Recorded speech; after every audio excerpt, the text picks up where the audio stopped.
Hi there, Wycliffe Explain Dedicated. We're going to have a look at xEnviro for Explain 12. It's just had a recent update, makes it absolutely brilliant. Here you can see xEnviro loading up.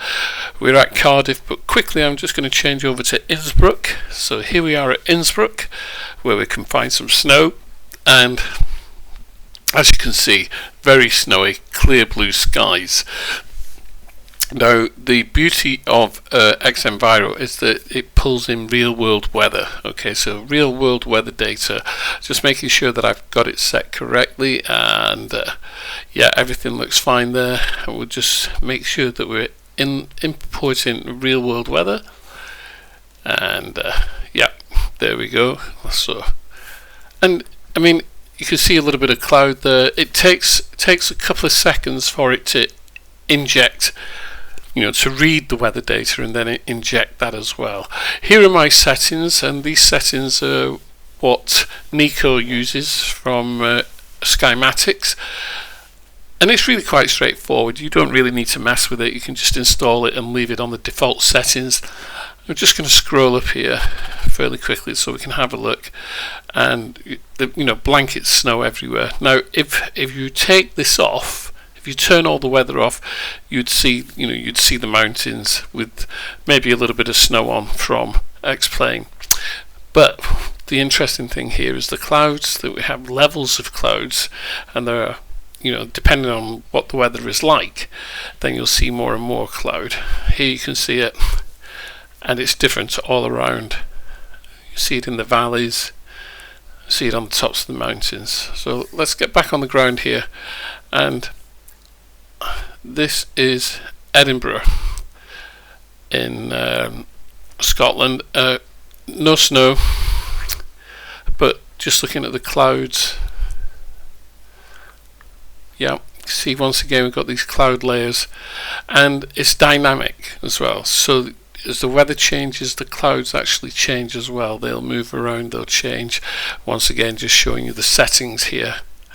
Now, I used a program called badweather.com, which helps you to locate weather all over the world, so you can find different conditions in different places.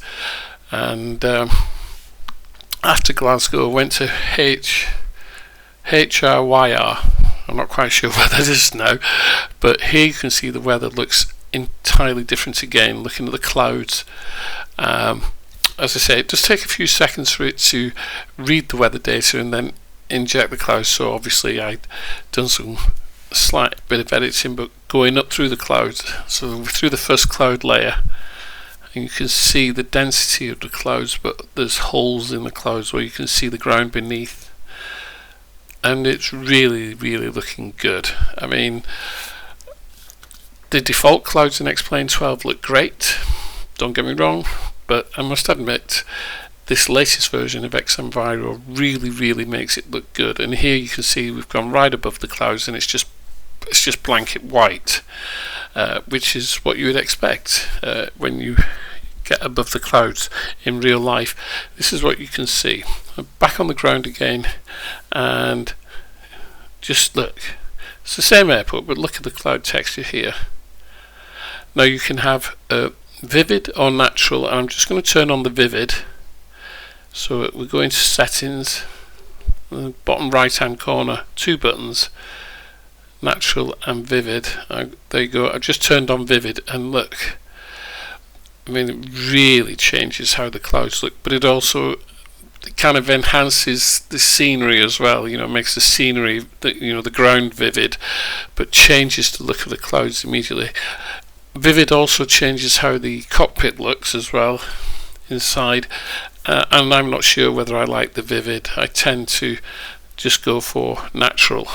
We'll turn it back to natural in a moment, but just look at you see the kind of depth of cloud, and unfortunately looking at it on video is not the same as looking at it on your monitor. On your monitor it just looks so much different. You see the blue as well. The blue of the sky is very kind of vivid is the only way I can describe it. We'll go back to natural in a moment, so just come back to the ground. Here we go. We'll go back to natural settings. There we go, natural, and it's grayer, more wintry looking maybe. So here we are, we're just back at Cardiff now. Let's get outside. And this depiction of the weather is wrong, because at the moment here in Cardiff we have got clear skies. Looking out of the window, we have got clear skies, so I don't understand why we've got cloud, and also we don't have snow on the ground, but we have got heavy frost. It's very cold here today in Cardiff in the real world. Just looking at the cloud formation there as we go up above, but we don't have snow. That is snow coverage. So maybe xEnviro is reading the cold temperature wrong, and we've got frost here, but certainly we don't have snow. I'm going to change one of the settings and see what difference that makes, but that is wrong for Cardiff. But there you have it, xEnviro, absolutely brilliant, makes a heck of a difference, and it's cloud enhancement, not a weather engine, so obviously you're using the default weather engine from X-Plane 12. Hope you found that useful. We'll see you soon. Take care. Cheerio.